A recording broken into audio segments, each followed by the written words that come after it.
In July of 1945, off the coast of Japan, more than 100 American warships sat on the open ocean. They had been there for weeks. They had been there for months. And in 2 days, with no port and no harbour and no land in sight, that fleet took on 6,369 tons of ammunition, 379,000 barrels of fuel, 99 replacement aircraft, and 412 men. All of it passed from ship to ship on the open sea. It was the largest replenishment at sea in the history of naval warfare. And it happened in front of an enemy who had spent 20 years building an entire strategy on one belief: that no fleet could do this, that ships had to come home, that there would be a pause, a breathing space, a window in which a tired fleet pulled back to recover. That pause never came, and the reason it never came comes down to two men you have never heard of. One of them they called Uncle Billy. The other was born aboard a sailing ship before he ever set foot on land. This is their story. Every navy that ever sailed understood one truth about the sea: ships do not live on water the way cities live on land. A warship burns fuel with every mile. It fires off ammunition with every engagement. Its boilers foul. Its hull collects marine growth that drags against the ocean like a hand gripping an ankle. Its men wear down, their sleep broken, their nerves frayed, their bodies pushed past the point where judgment stays reliable. And when all of that accumulates past a threshold that no amount of willpower can push through, a fleet does what fleets have always done since the first steam-driven ironclad put to sea. It goes home. It finds a harbour with oil tanks and dry docks, and machine shops and warehouses full of shells, and it stays there for weeks, sometimes months, putting itself back together before it can fight again. The Imperial Japanese Navy understood this as well as anyone alive. They understood it because it was true of their own fleet, and it had been true of every fleet that had operated under steam power for the better part of a century. And because they understood it, they built an entire theory of war around it. They called it Kantai Kessen, the decisive battle. The idea had been the spine of Japanese naval strategy since the 1920s, refined through 2 decades of war games and planning exercises at the Naval War College in Tokyo, and it rested on a piece of logic that was, on its own terms, perfectly sound. Japan sat in the Western Pacific. The United States sat on the far side of the widest ocean on Earth. Any American fleet that wanted to fight Japan would have to cross that ocean, thousands of miles of open water, burning fuel with every mile, stretching its supply lines thinner and thinner the farther west it came. And when it would arrive tired. It would arrive at the far end of a logistics chain that could not sustain it for long. It would need to fight quickly and then pull back to recover, because no fleet could remain that far from home and stay combat-ready for more than a few weeks at a time. Japan only had to wait. Wait at the great anchorages, the fortress base at Truk in the Central Pacific, the harbours in the home islands, the forward positions scattered across the mandated territories. Wait and conserve strength while the Americans exhausted themselves crossing the ocean. And then, when the American fleet lunged forward for its attack, Japan would meet it with a concentrated force that had been resting and refueling at anchor, fresh against tired, close to supply against far from it, and destroy it in a single climactic engagement that would decide the war. In a post-war account, drawing on Vice Admiral Shigeru Fukudome, who had served as Chief of Staff to both Yamamoto Isoroku and his successor Koga Miniechi before commanding the Second Air Fleet in the Philippines, the plan was described not as a plan to go out and find the Americans, but simply to wait in the certain belief that the Americans were bound to come if Japan was patient enough. That single sentence contains the entire Japanese theory of the Pacific War. Wait at the base. Let them come to you. And it will work, because fleets have always had to come home. The logic was not stupid. It was not reckless. It was built on the observed behavior of every navy in the modern era, but it contained a single assumption buried so deep that the men who built the strategy around it never thought to question it. They assumed the American fleet would operate the way fleets operate. They assumed it would lunge and then retreat. They assumed there would be breathing room between American offensives, weeks or months, in which the fleet pulled back to Pearl Harbor or the West Coast to refuel, rearm, repair, and regroup. And on the other side of the Pacific, a handful of American officers were quietly building something that would make that assumption obsolete.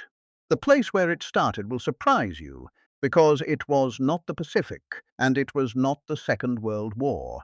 It was the North Atlantic, in the spring of 1917, and the story of what happened there is almost too neat to be true, except that it is. The First World War had just pulled America in. A squadron of American destroyers needed to cross the Atlantic to join the fight against Germany, but destroyers are thirsty ships with short legs. They did not carry enough fuel to make the crossing on their own. So the Navy sent along its newest fleet oiler, a ship called USS Maumee, hull number A02, the second fleet oiler the Navy had ever built, and the first large American warship driven by diesel engines. On the 28th of May, 1917, roughly 300 miles south of Greenland, Maumee did something the United States Navy had never done in earnest before. She took on a division of destroyers, one at a time, ran a fuel line across to each of them while both ships were underway and moving through the open Atlantic, and pumped them full. Roughly 32,000 gallons per hour, about 20,000 gallons into each destroyer, the two ships running only 40 feet apart in the swell. Over the next 3 months, Maumee fueled 34 destroyers that way and sent them on across the ocean to war. Now here is the detail that changes everything you think you know about how the Pacific War was won. The man who, as executive officer and chief engineer of that oiler, helped devise the rig that made the whole thing work, the young lieutenant who stood on that pitching deck and figured out how to pass fuel between two ships moving through open ocean, was named Chester Nimitz, and working on the same problem from the Atlantic Fleet engineering staff, according to the Naval History and Heritage Command, was a commander named Ernest King. 24 years later, Nimitz would command the entire Pacific Fleet. King would command the entire United States Navy. The two men who ran the war that destroyed the Japanese Empire both had their hands on the very first American underway refueling rig in 1917. The seed of the weapon that would strangle Japan was planted under their fingers before most of the men who would fight that war had been born. But knowing how to do a thing and building it into a system that can sustain 1,000 ships across the widest ocean on Earth are two completely different problems. And between that cold morning south of Greenland and the war that would test it lay 20 years in which the idea nearly died. The conventional wisdom of the 1920s and 30s held that you could refuel a small ship, a destroyer, alongside a moving oiler. But the big ships, the battleships and cruisers and aircraft carriers that were the real striking power of a fleet, were simply too large and too dangerous to bring close together at sea. The accepted method for heavy ships was to trail an oiler far behind and pass the fuel hose over the stern, a slow, clumsy, fragile arrangement that could take most of a day to fuel a single capital ship, and that fell apart in anything more than a mild sea state. There had been a moment of promise. In 1924, the oiler USS Cuyahoga had refueled the cruiser USS Omaha alongside, broadside to broadside, in a single early experiment that proved the basic concept could work with a larger ship. But the idea was allowed to lie fallow for 15 years. No one pushed it. No one funded it. No one built the doctrine around it. The Navy filed it away and went back to the slow, safe method of trailing hoses over the stern, and the possibility of keeping a fleet of capital ships fueled at speed sat dormant, waiting for someone stubborn enough to revive it. That someone was Nimitz. By the spring of 1939, he was a rear admiral commanding a battleship division, and he personally pushed the experiments that proved the doubters wrong. He showed that you could bring a great warship right up alongside an oiler, close aboard beam to beam, and run multiple fuel lines across at once, and do it fast, and do it safely, even in a seaway. The broadside method, the alongside method. It was faster than anything the Japanese or the Germans ever fielded in the entire war, and it became the standard practice of the United States Navy. The breakthrough that would make a Pacific-spanning war machine possible had been demonstrated by the same man who would need it most. But a technique is not a system. A way of pumping oil between two ships is not an organization capable of feeding an entire fleet thousands of miles from home for months on end. Building that organization fell to two men whose names have almost entirely vanished from public memory. And the fact that they vanished tells you something important about how the world decides who matters. William Calhoun graduated from the United States Naval Academy in 1906, near the top of his class. He was a battleship sailor by training and by temperament, a man who understood heavy ships and the sea they moved through. And in 1923, he learned something about the sea that he carried for the rest of his life. He was in command of the destroyer USS Young on the night of September 8th, when a whole squadron of American destroyers ran aground in fog at Honda Point on the California coast, the worst peacetime loss of ships in the history of the United States Navy. 7 destroyers piled onto the rocks. Calhoun's ship, the Young, rolled over and went down. 23 men from the squadron died that night. Calhoun himself was commended for how he handled himself and his crew in the aftermath, pulling men from the water in the dark, organizing the rescue while his own ship was sinking beneath him. He survived Honda Point, but he never forgot what it taught him. The sea takes a ship fast when something goes wrong, and the only thing standing between a crew and the ocean is preparation, organization, the quiet, unglamorous work of making sure every system functions before the moment it is needed.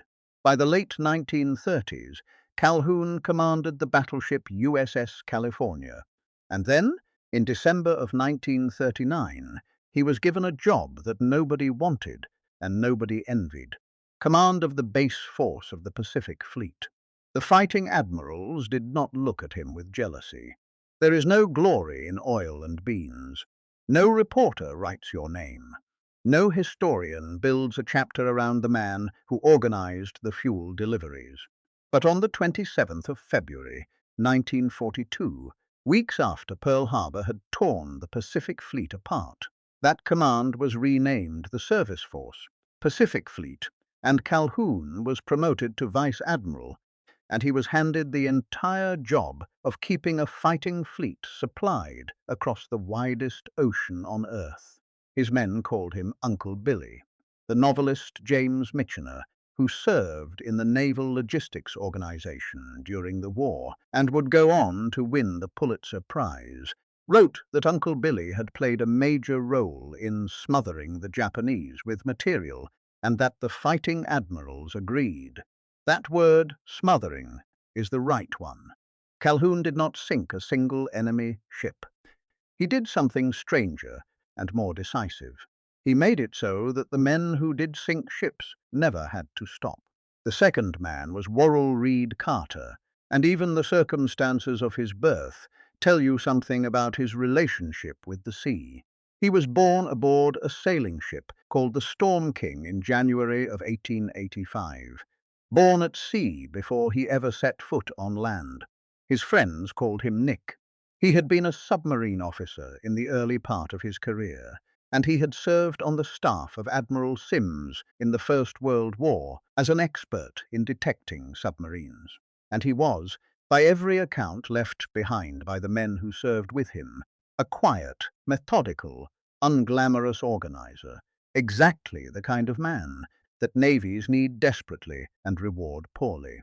In late 1943, Carter was given the assignment that would define his life and that history would almost entirely forget.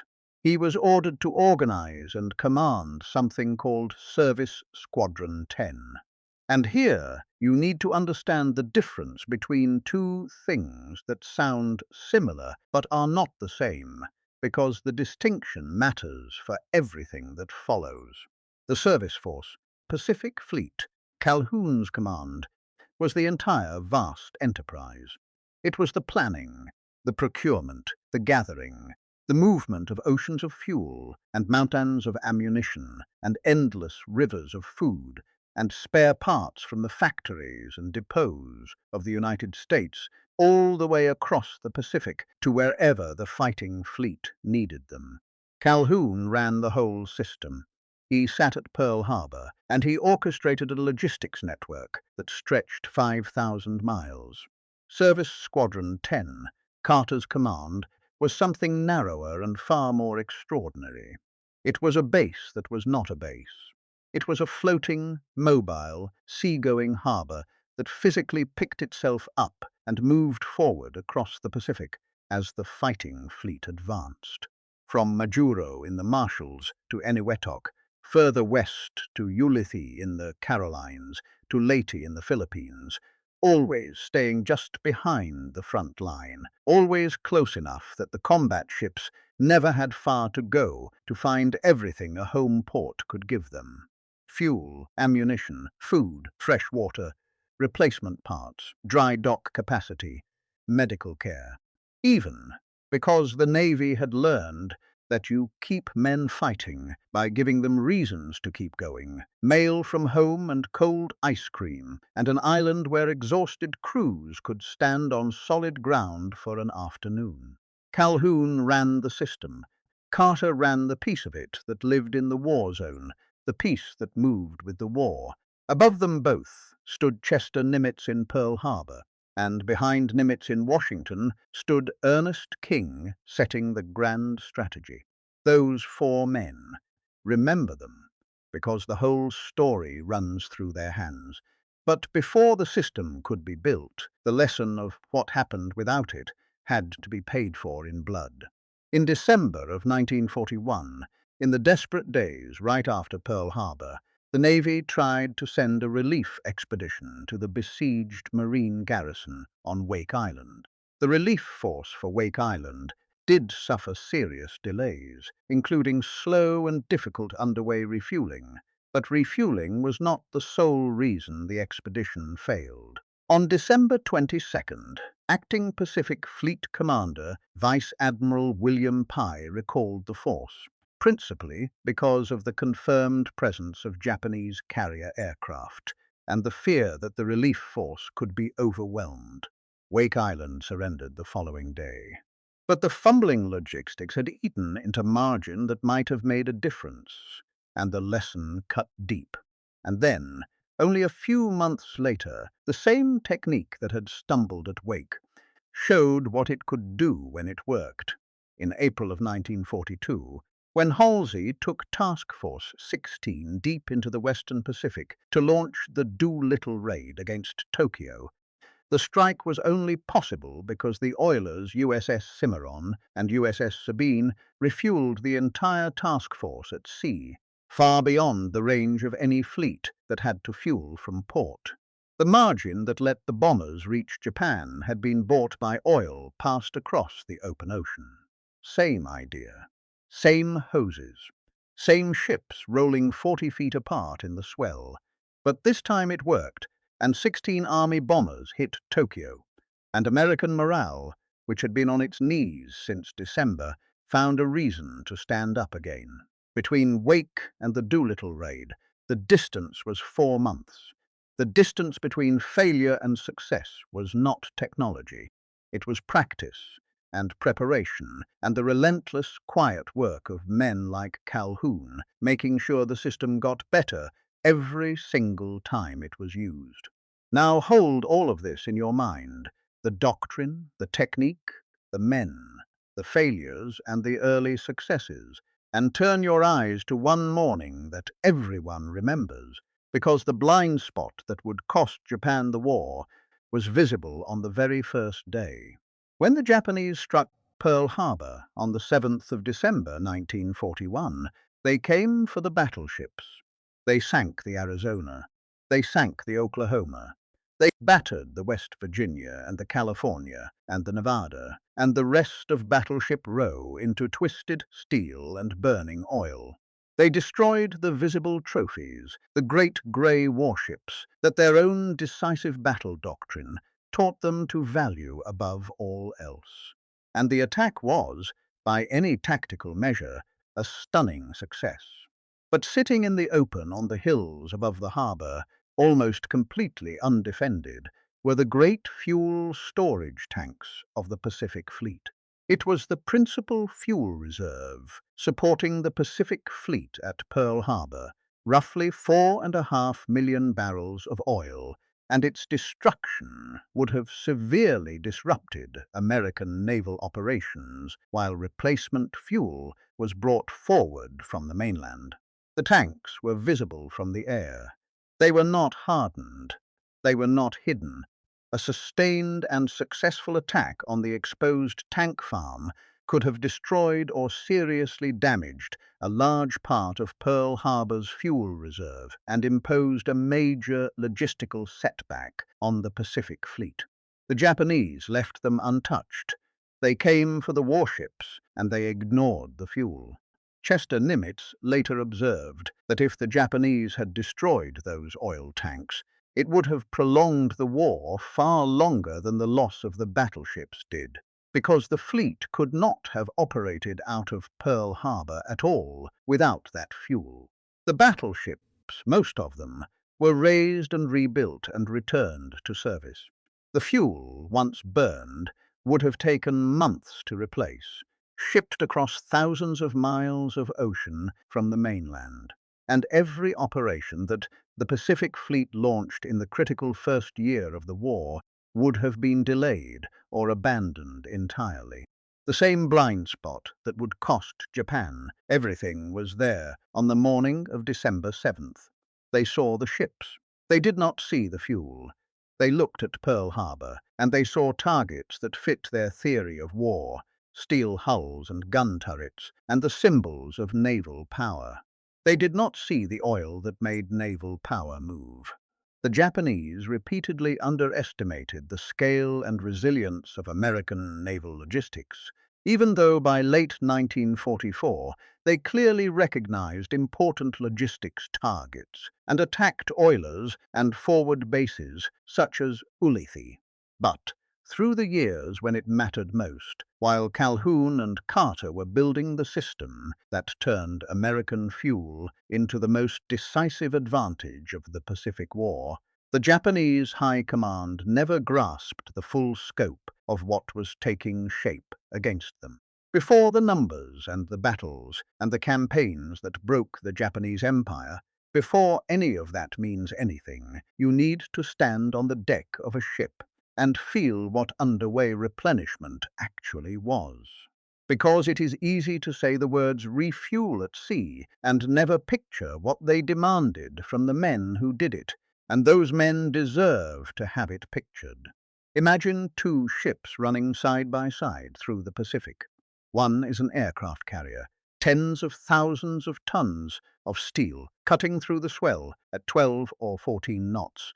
The other is a fleet oiler riding low and heavy in the water, her tanks full of black oil, her freeboard so reduced by the weight she carries that the sea washes across her deck in anything more than a moderate swell.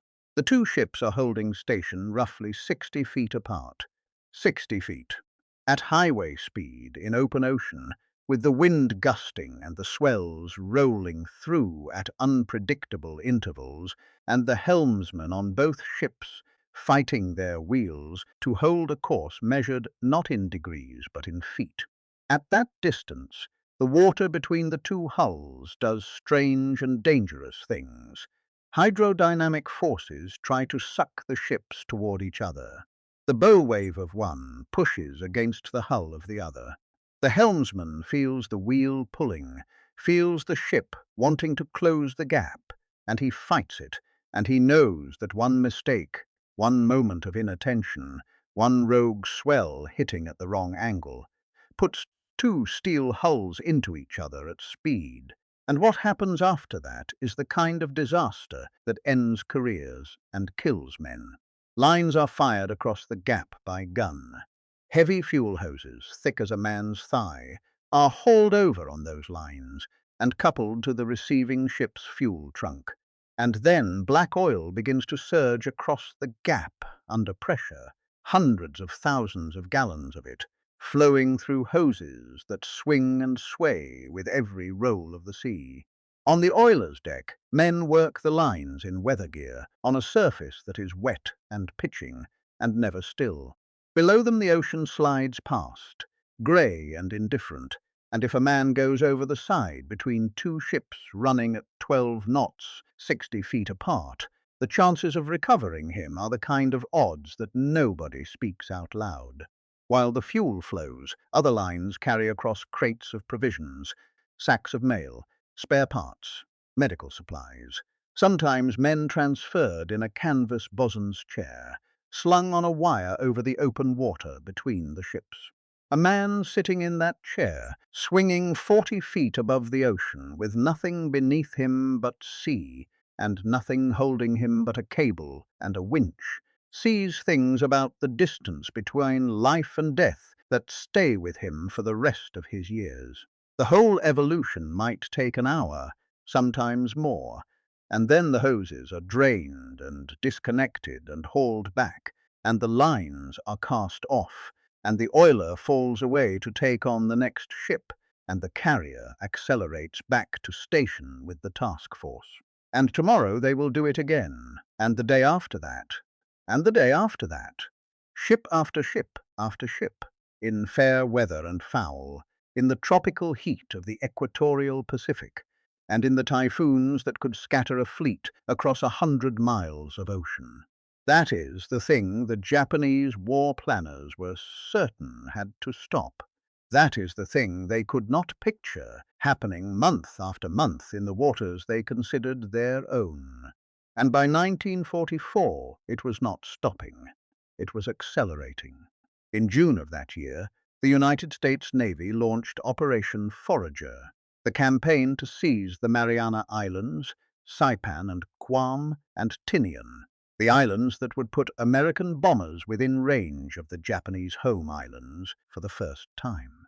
The fleet that carried out that campaign was the most powerful naval force ever assembled up to that point in human history, and keeping it fed and fueled and armed at sea was a problem of a scale that no navy had ever attempted. The planners organized the oilers into a fueling task group of more than 20 ships, divided into 8 separate units of 3 oilers each, every unit escorted by destroyers to protect against submarine attack. Each unit was assigned a refueling box on the ocean, a rectangle of open water 75 miles long and 25 miles wide, and the boxes were given the names of oil companies, because the men who planned logistics operations had a dry sense of humor, and because naming things after oil companies reminded everyone what the boxes were for. The estimated fuel consumption was on the order of 100,000 barrels a day, but fuel was only part of what flowed through those boxes. Alongside the oilers came the escort carriers, the small, slow, lightly built flat-tops that the fleet sailors looked down on, and that the war could not have been won without. Their job in the fueling groups was not to fight. It was to carry replacement aircraft and replacement pilots forward to the fast carriers at sea, so that a task force that had lost planes in combat on Monday could have new planes flown aboard by Wednesday without ever leaving the combat zone. Think carefully about what that meant, because it is one of the most overlooked pieces of the entire Pacific War. A fleet carrier in heavy combat does not just burn fuel and expend ammunition. It loses aircraft. It loses them to enemy fighters, to anti-aircraft fire, to operational accidents on deck, to the simple grinding wear of launching and recovering hundreds of sorties in the heat and the wind and the spray. In every previous war, in every previous campaign, a carrier whose air group had been ground down had to go home, all the way home, back to a port where new aircraft could be craned aboard and freshly trained aviators could report for duty. That process took weeks. Sometimes it took months, and while it happened, that carrier and all its escorts were out of the fight, sailing away from the enemy instead of toward him. The Americans looked at that problem and refused to accept it. They loaded escort carriers with dozens of replacement aircraft, sometimes more than 60 on a single ship, and they stationed those escort carriers with the fueling groups. When a fast carrier came alongside an oiler to refuel, the escort carrier would catapult replacement planes off her flight deck, and those planes would fly directly across to the big carrier and land aboard, and fresh pilots would come with them. The carrier took on fuel through her side and airplanes through her flight deck at the same time. She went back to the task force, not just refueled but re-equipped with the very thing that made her a carrier, her air group, rebuilt and reinforced without ever turning back toward port.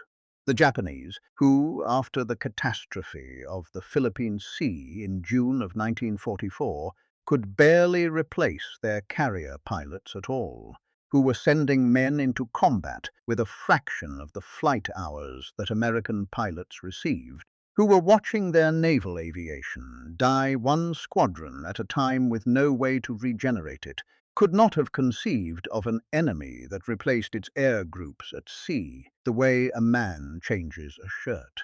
The gap between the two navies was no longer a gap in ships or aircraft, or even in the courage of the men who flew. It was a gap in the ability to sustain the fight. The Americans could replace what they lost almost as fast as they lost it. The Japanese could not replace what they lost at all. For the first time on this scale, the American fast carrier force was able to sustain combat operations for months with repeated underway replenishment and only limited returns by individual task groups to forward anchorages such as Ulithi. The system allowed the striking power of the fleet to remain on the offensive almost continuously, rotating ships and task groups through rest and repair, while the force as a whole never withdrew. And for the first time, the Japanese understood that the oilers were not just support ships. They were the enemy's center of gravity, the thing that kept the American fleet on their doorstep, and they began trying to hunt them. But by the time they understood what the oilers meant, the oiler force was too large, too well protected, and too far ahead of anything the Japanese could muster to stop it. And while the fleet stayed at sea, the thing that waited behind it was growing into something that had never existed before. Ulithi is a ring of small coral islands in the Western Caroline Islands, about 400 miles southwest of Guam, and if you have never heard of it, that is exactly what the United States Navy intended during the war. What made Ulithi priceless was the lagoon in the middle. That lagoon was roughly 20 miles long and 10 miles wide, deep enough to anchor the heaviest warships in the world, and sheltered enough to protect them from the open sea. American forces took the atoll on September 23, 1944, and they took it without a fight, because the Japanese had left it almost undefended. a tiny cluster of islands too small to develop and too remote to garrison in strength. Nimitz recognized Ulithi as an exceptionally valuable forward anchorage, and the phrase secret weapon became closely associated with the Navy's entire mobile logistics system. The network of service squadrons and floating bases that allowed the fleet to operate thousands of miles from any permanent American port. The censors kept the name Ulithi out of every American newspaper for the rest of the war. Sailors who anchored there sometimes did not know the name of where they were. And what the Seabees and Carter's service Squadron 10 built at Ulithi over the following weeks was something the world had never seen, a complete naval base that floated. Because nobody expected to keep the atoll permanently, they did not bother building oil storage tanks on the islands. Instead, they brought in a half-dozen or more worn-out old tankers, ships too slow and too old for fleet service, and anchored them in the lagoon and filled their tanks to capacity and used the ships themselves as a floating tank farm. Millions of gallons of fuel sitting inside steel hulls that rode at anchor in a lagoon that had been empty water a month before. They brought in the repair ship USS Ajax, which carried an air-conditioned machine shop capable of fabricating almost any part a damaged warship might need, from a propeller shaft to a fire control component. They brought in a distilling and provision ship that made fresh water from the sea and baked fresh bread and pies for the fleet. They brought in a barge that turned out 500 gallons of ice cream per shift, because someone in the Navy's logistics chain had understood something about human endurance that the war colleges did not teach, which is that you keep men in a fight not just by giving them ammunition, but by giving them a reason to believe that someone on their own side still cares whether they are alive. Ice cream, baked aboard a barge in a lagoon in the middle of the Western Pacific, was that reason. There was a recreation island called Mog Mog, a tiny spit of coral and palm trees, where exhausted crews could go ashore and drink warm beer and stand on solid ground for an afternoon and feel something under their feet that did not roll with the swell. For roughly 7 months, through the winter of 1944 and the spring of 1945, this lagoon in the middle of nowhere was the largest and busiest anchorage on the face of the earth. How large? According to Samuel Cox, the retired Rear Admiral who writes the authoritative analyses for the Naval History and Heritage Command, by March 13, 1945, there were 647 ships at anchor in Ulithi's lagoon. And as the forces gathering for the invasion of Okinawa poured in through the following weeks, the number at anchor peaked at 722 ships. 722. More ships than most navies in history have possessed in their entirety, gathered in a harbour that had not existed on any pre-war chart of American bases, because it had been Japanese territory until that autumn. There is a photograph taken on December 8, 1944, that the sailors nicknamed Murderers' Row. It shows the fast carriers of Task Force 38 lying at anchor in the lagoon in a long, lethal line. USS Wasp CV-8, US Yorktown CV-12, US Hancock CV-19, US Ticonderoga CV-14. 5 fleet carriers, each one carrying an air group capable of devastating a city, resting side by side in still water, being fed and fixed and rearmed in a harbour that the American public did not know existed. And here is the part that astonishes even people who think they know this war. The Navy did deploy enormous sectional floating dry docks in the Western Pacific, including docks more than 900 feet long, with lifting capacities around 90,000 tons at bases such as Manus in the Admiralty Islands and Guam. Ulithi itself had substantial floating repair facilities and dry docks capable of handling major warships, though the very largest sectional docks operated at those other forward bases in the network. In one case, the crews pumped 700,000 gallons of fuel out of a battleship just to make her light enough to lift into a floating dock. A damaged ship in the Western Pacific no longer automatically had to return to Pearl Harbor or the West Coast. Depending on the severity of the damage, temporary repairs could be made at Ulithi, while major dry docking could be performed at other forward bases, such as Manus or Guam, before a ship continued under her own power or returned to a continental yard. The point was the network. A chain of floating bases stretching across the Pacific, each one capable of keeping damaged ships from having to make the long voyage all the way home. That was Ulithi. That was the crown of a forward base system, that Carter's quiet, methodical organizational mind, and the sweat of thousands of Seabees and sailors built from empty water in a matter of weeks. And the men who served there understood, even if the public never would, that what they had created was something new in the history of warfare. And then the sea reached in and reminded everyone that logistics is not bloodless. On November 20th, 1944, Japanese submarines launched manned suicide torpedoes into the anchorage at Ulithi.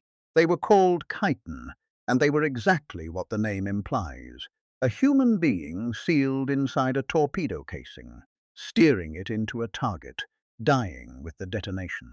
One of them found the fleet oiler USS Mississinawa, hull number A59, lying at anchor in the lagoon with her tanks full of fuel. She erupted. The oil that she carried, the same oil that was meant to keep the fleet alive and fighting, became the thing that killed her crew. Fire spread across the water around the hull. Men who had been sleeping in their bunks minutes before were in the sea, in the dark, in burning oil, fighting to reach air that was not on fire. More than 60 of her crew died that morning. More than 60 names. Men who had not trained for glory, who had never expected to see their ship's name in a headline, who had spent the war hauling fuel across the ocean so that other men on other ships could do the fighting. There were no songs about oiler sailors. There were no movies about the men who pumped fuel. But the war reached out and killed them just the same, and it killed them doing the work that kept everyone else alive. And in March of 1945, the Japanese sent kamikazes all the way out to Ulithi and hit the carrier USS Randolph, proving that the anchorage was no secret to the enemy. The Japanese knew where Ulithi was. It sat barely 90 miles from the bypassed Japanese base at Yap. They knew it was there. They tried to destroy it. They could not. That is the precise truth of Ulithi. It was secret from the American newspapers. It was not secret from the enemy. The enemy simply could not stop it. Even before the chitin found their way into the lagoon, even before Mississinawa burned at anchor, the system had already proven what it could do under fire. Now take everything you have seen so far: the oilers at sea, the floating base in the lagoon, the aircraft ferried forward by escort carriers, the dry docks and repair ships spread across the forward base network, and watch what happened when the system ran at full capacity against an enemy that still believed a fleet had to come home. From September of 1944 through January 23rd of 1945, the at-sea logistics group delivered to the fast carriers operating in the Western Pacific more than 8 million barrels of fuel oil and more than 14.5 million gallons of aviation gasoline. They did it with 34 oilers working in rotation, a relay of grey ships shuttling between the forward anchorages and the task force at sea, a conveyor belt of oil stretching across thousands of miles of ocean. And here is the number that tells the whole story of the Pacific War in a single line. Between October 6, 1944, and January 26, 1945, the fast carrier force was at sea for 13 of those 16 weeks. 13 of 16 weeks underway in enemy waters, fighting, launching strikes, recovering aircraft, taking hits, and never going home. No fleet in the history of the world had ever done anything remotely like that. The Japanese kept waiting for the Americans to pull back and refit. The pullback never came. In October of 1944, during the carrier strikes against Formosa that preceded the invasion of Leyte, Japanese aircraft put torpedoes into the heavy cruiser USS Canberra, hull number CA-70, and then into the light cruiser USS Houston, hull number CL-81. Both ships were dead in the water, flooded, helpless, deep inside the range of Japanese air bases on Formosa and Luzon. In any previous war, the answer would have been stark: scuttle the cripples to keep the fleet moving, or peel off a significant portion of the fighting force to shepherd them on a long, slow, vulnerable crawl back to safety. Instead, the fleet tugs and salvage ships of the service force took both crippled cruisers under tow. A small screen of cruisers and escort carriers formed around them, and this battered, crawling column, which the sailors grimly nicknamed Crip Div, was towed more than 1,000 miles across open ocean back to Ulithi. The Japanese, believing they had wounded prey limping in the open, attacked again and again, and Houston took a second torpedo on the voyage and still survived the tow. Both ships were saved. Both were eventually rebuilt and returned to service. That is what it means to own the logistics of an ocean. You do not even have to lose the ships the enemy believes he has already killed. And now turn the picture around, because the American achievement comes into full focus only when you set it against what was happening on the other side. The strategy that had been rehearsed for 20 years was now colliding with arithmetic, and the arithmetic was brutal. By 1944, the Japanese could not even keep their own fleet fueled. Japan had entered the war with a stockpile of roughly 6 million tons of oil, which the planners had estimated might last about a year, and which the war burned through at roughly double that rate. The fuel storage at the great fortress base of Truk amounted to only about 77,000 tons, enough to fill the tanks of the battleship Yamato perhaps a dozen times, and then nothing. Look at Leyte Gulf, the largest naval battle ever fought, and you can see the fuel crisis shaping the very geometry of it. The Japanese could not gather their fleet in home waters and fuel it there because the home islands were running dry.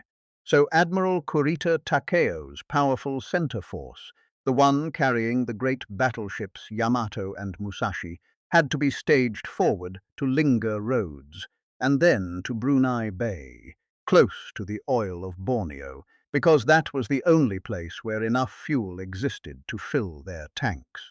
And the fuel they burned was in part unrefined Borneo crude oil, so light and so volatile that it could be fed almost straight from the ground into a warship's boilers.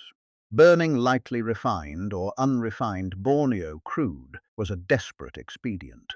The crude was more volatile and created additional fire and maintenance hazards compared with normal naval fuel oil, making those ships more dangerous to operate and more vulnerable if hit.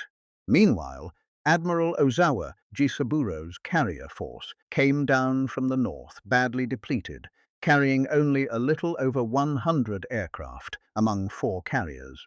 They were deliberately used as a decoy because Japan no longer possessed enough trained carrier aviators and aircraft to employ them as an effective striking force, while the wider fleet was also under severe fuel constraints.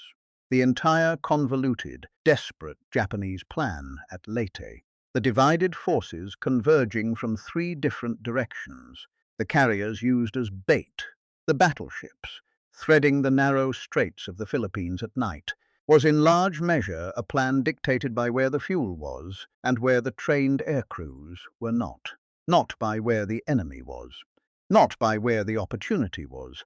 By what Japan had left and where it happened to be sitting. Now hold that image in your mind. A Japanese battle fleet whose very movements were chained to the physical location of oil drums on the shores of Borneo, and set it beside an American carrier fleet that carried its oil with it across the entire Pacific, refueling on the open ocean without slowing down, replacing its aircraft in mid-campaign, repairing its battle damage at a network of floating bases that moved forward with the front. That is the contrast. That is the whole war in a single comparison.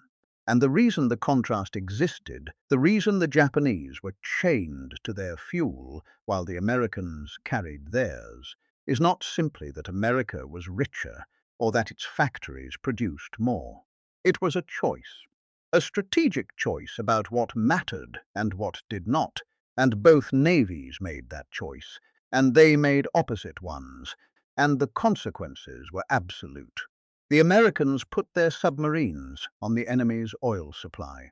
Deliberately and systematically, the American submarine force hunted down Japanese tankers and sent them to the bottom, because the men running the submarine war understood, exactly as the Japanese High Command did not, that an empire that depended on imported oil could be strangled by cutting the tanker fleet that carried it. By late 1944, Japanese tankers were being sunk faster than the shipyards could replace them, and the flow of oil from the conquered fields of the South to the factories and fleet of the home islands was being choked off month by month. And at the same time, the Americans put their oilers on their own fleet, fueling it at sea, and they put escorts around the oilers to protect them, because they understood that their own logistics chain was just as vital as the enemy's.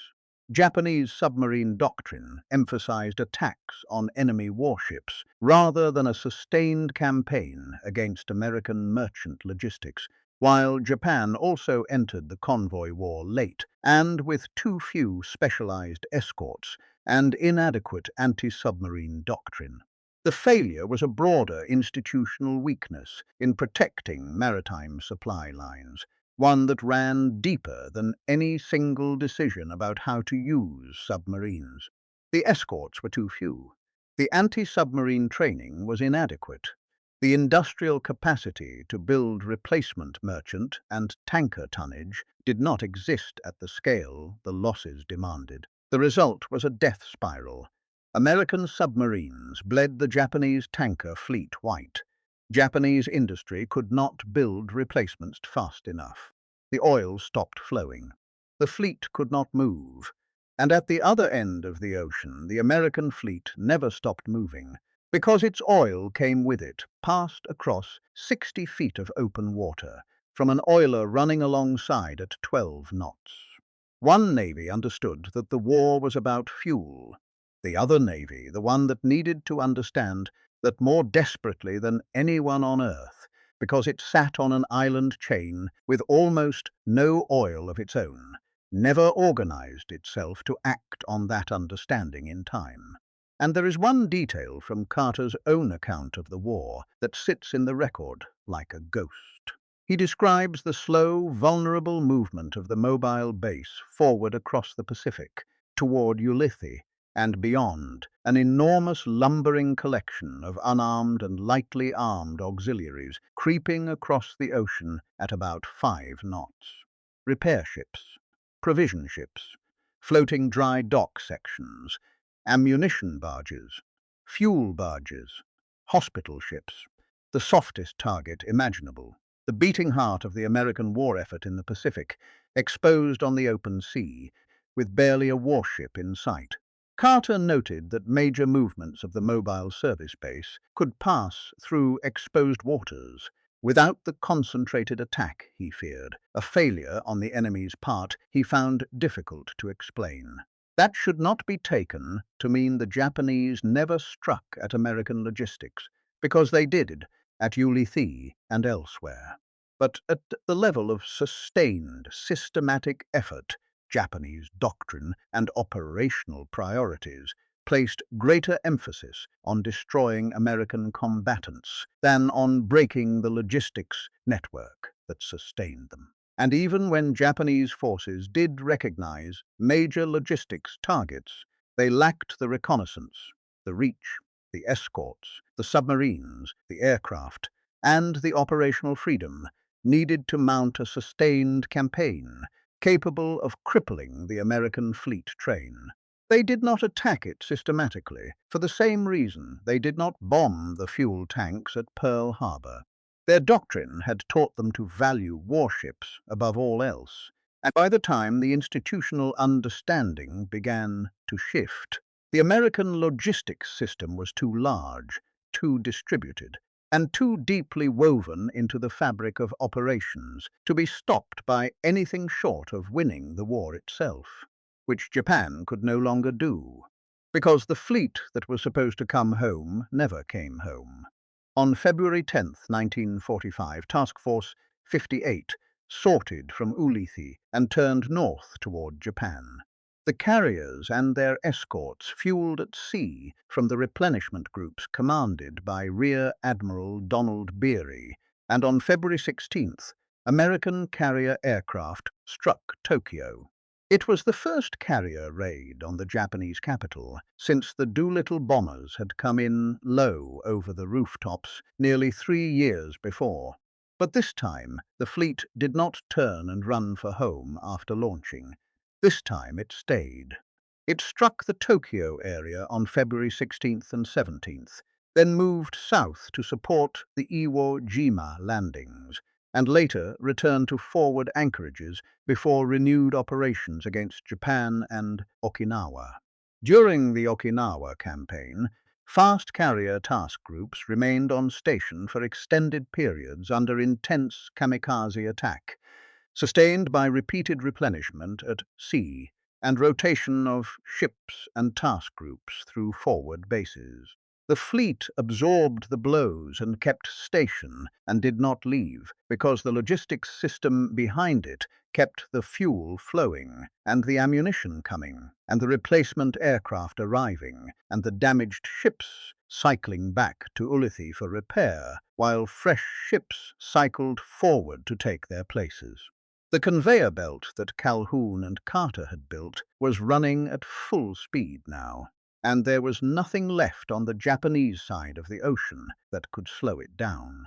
And then came the moment that I believe should be remembered as the single most extraordinary demonstration of naval logistics in the history of warfare.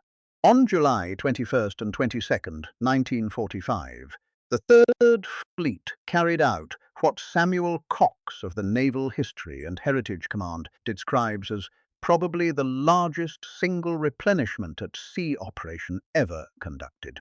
More than 100 ships of the Third Fleet, operating in the open ocean off the coast of an enemy nation, took on in 2 days 6,369 tons of ammunition, 379,157 barrels of fuel oil, 1,635 tons of stores and provisions, 99 replacement aircraft, and 412 replacement personnel. All of it transferred from oilers and ammunition ships and stores ships and escort carriers at sea, on the open water, with no port and no pier and no crane on shore and no protection except the fleet's own guns and aircraft. The enemy, whose entire strategy had been built on the certainty that a fleet must return to port to do any of this, was still fighting, and the fleet was doing all of it within range of his airfields. Raymond Spruance, who understood logistics more deeply than almost any combat admiral of the war, wrote the introduction to Carter's own book about the operations of Service Squadron 10. And he put the achievement more cleanly than I can. He wrote that for the first time in history, a fleet had steamed to the threshold of an enemy homeland, and with its own air force embarked, had stayed there at sea for a period of months, until American land and air forces were firmly established on the enemy's doorstep. And in that same introduction, he wrote a line that I believe every officer in any service should carry with them for the rest of their careers: that a sound logistic plan is the foundation upon which a war operation should be based. If the logistics are not right, nothing else will go right either, and the history of failure in war can almost be summed up in two words: too late. Too late. That is what the Japanese discovered again and again, from Saipan to the Philippine Sea to Leyte Gulf to Okinawa. The Americans were there too soon, too strong and too ready, and the breathing room that the entire Japanese strategy depended on never materialized, because the system that Calhoun and Carter built had made breathing room obsolete. And the capability that those two men created did something even larger than sustaining a fleet. It reshaped the entire strategy of the Pacific War in a way that almost no one connects back to logistics. The American leapfrogging strategy was made far more effective by mobile naval logistics, which reduced dependence on capturing every major Japanese base along the way. The fleet train and the forward base network meant that the Americans did not need every harbor and every airstrip between Hawaii and Tokyo. Think about the great fortress of Truk or the enormous Japanese garrison complex at Rabaul.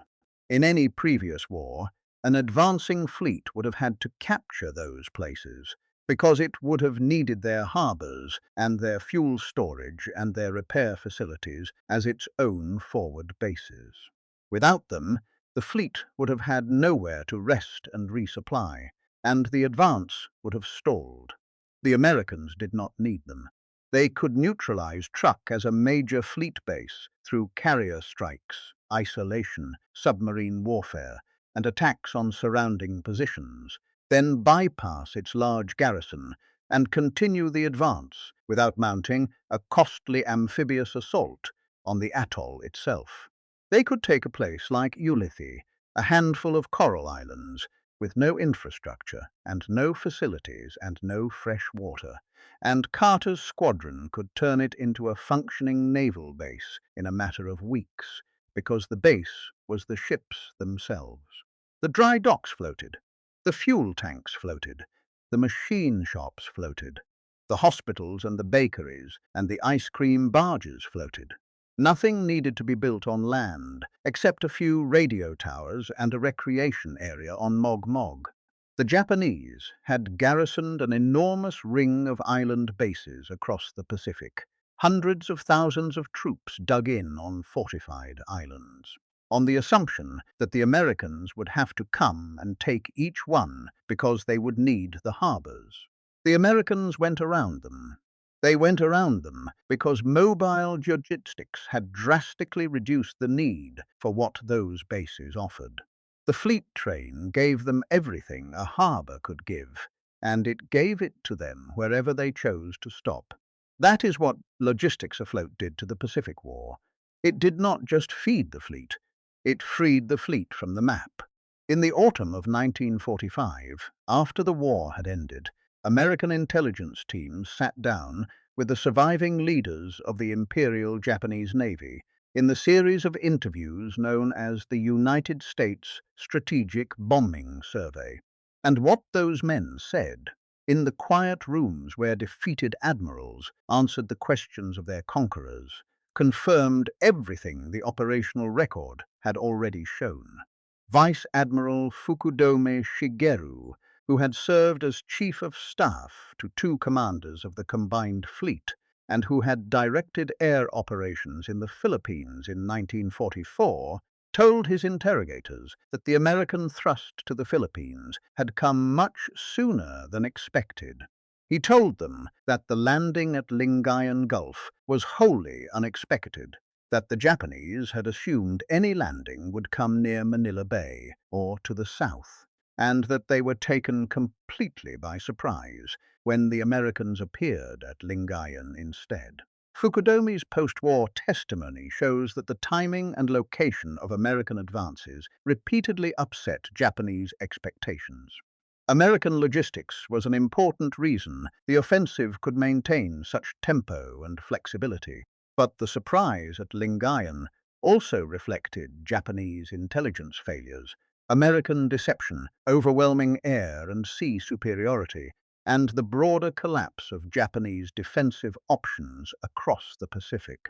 Admiral Toyoda Soemu, who had commanded the combined fleet from May of 1944 through the end of the war, who had ordered the operations at the Philippine Sea and at Leyte Gulf, who had sent Ozawa's depleted carriers south as bait and Kurit's battleships through the strait, and watched his navy destroyed in the largest naval battle in history, summed up the war in the language of a man who had learned too late what mattered.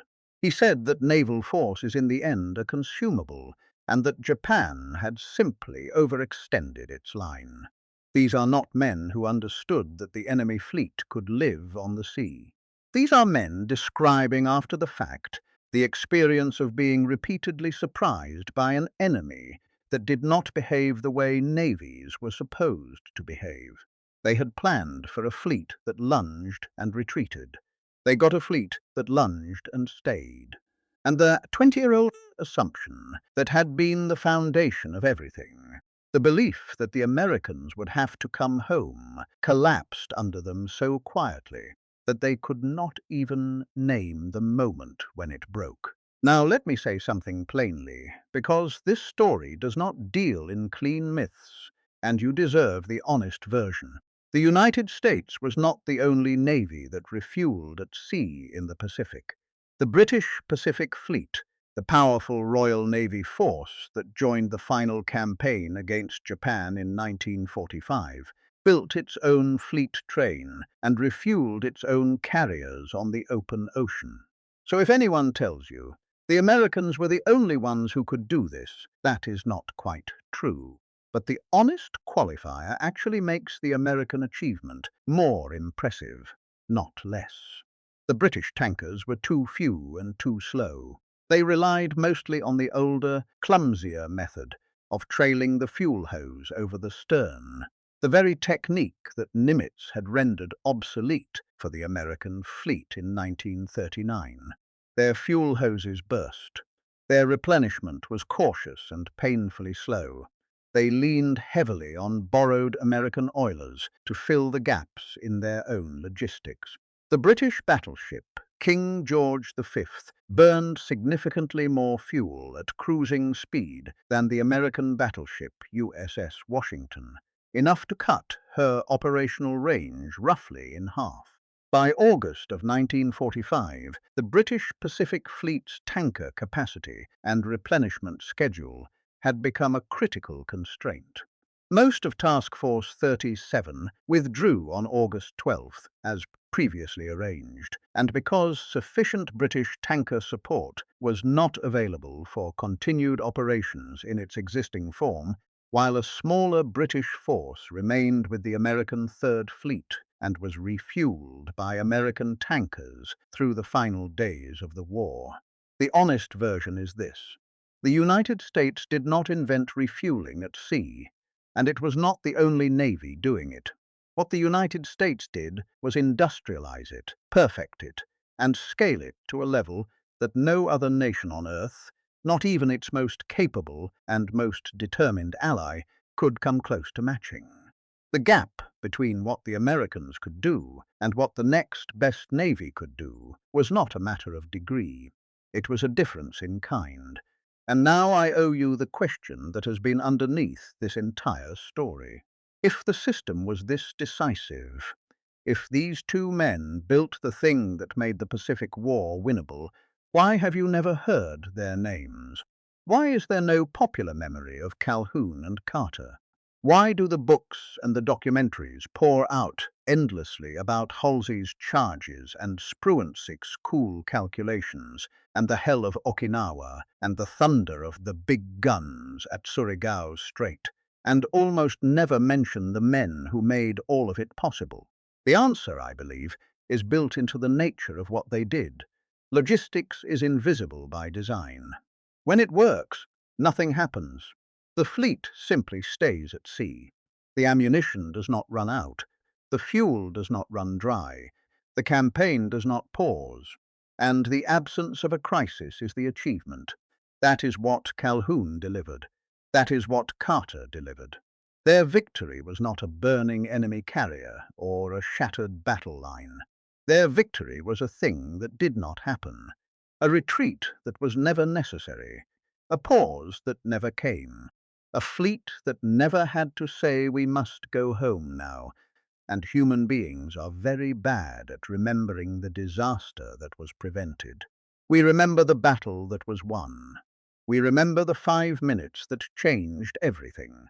The moment the bombs hit the flight deck, the moment the torpedo found the hull. We do not remember the supply line that ensured the bombs were there to drop and the ship was fueled to reach the target. An institution that runs on visible heroism does not know how to honor an invisible victory, and so the institution did what institutions do.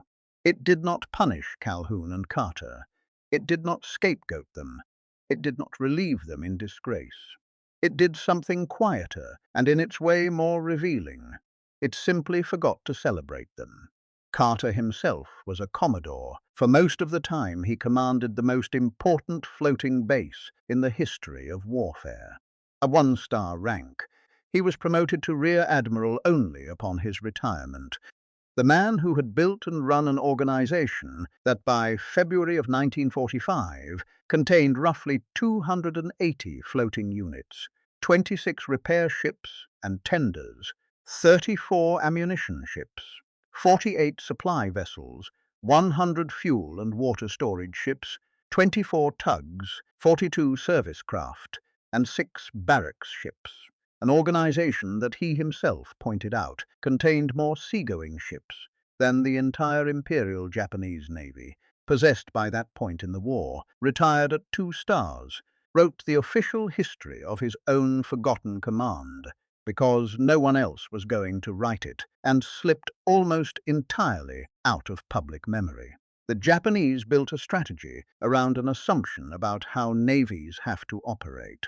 2 American officers spent their entire careers making sure the United States Navy did not have to operate that way. The Japanese never fully understood what had been done to them, and most Americans, 80 years later, still do not understand who did it. Here are the numbers one more time, because I want them to be the thing you carry out of this story. More than 8 million barrels of fuel oil and more than 14.5 million gallons of aviation gasoline delivered to the carriers at sea in a single 4-month stretch. 13 of 16 weeks underway in enemy waters without returning to port. 722 ships at anchor in a lagoon that did not exist on the pre-war charts of American bases. A single replenishment in July of 1945 that moved 6,369 tons of ammunition and 379,000 barrels of fuel to more than 100 ships in 2 days on the open ocean off the coast of Japan. A floating base that grew from 50 ships to 280 in a single year. One supply squadron larger than an enemy navy. The Japanese were waiting for a fleet that had to come home. It never came home. And the men who made sure it never had to are the men whose names belong at the front of this story, not buried in a footnote that no one reads. If your father or your grandfather served aboard one of the oilers, or the ammunition ships, or the repair ships, or the tugs, or any of the grey, unglamorous vessels of the fleet train, aboard the Mississippi or the Ajax, or any of the hundreds of ships that Carter commanded and Calhoun sustained, Those men did the work that kept everyone else alive. They have waited a very long time for the recognition. Their stories matter, and here, at least, those stories get told.